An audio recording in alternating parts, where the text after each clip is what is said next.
আমরা তো ভারত সেবাশ্রম সঙ্গে আমি সন্ন্যাসী, আমাদের সঙ্গে সেবা মানুষ আহত হয়েছে কিছু মানুষ। যেটা সন্ন্যাসী চৈত্র সংক্রান্তিতে ঘটনাটা ঘটেছিল, আবার স্প্রেড করে গেছে।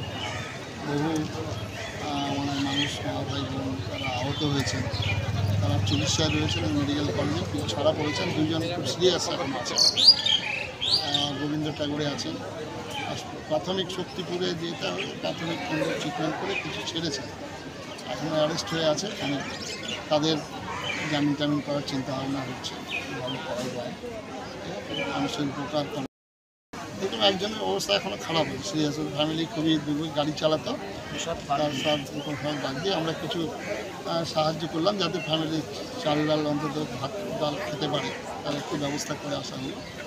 আমরা সম্পূর্ণ ভারত সেবাশ্রম সঙ্গের ইয়েতেই আমাদের আদর্শে দীক্ষিত হয়ে এসেছে।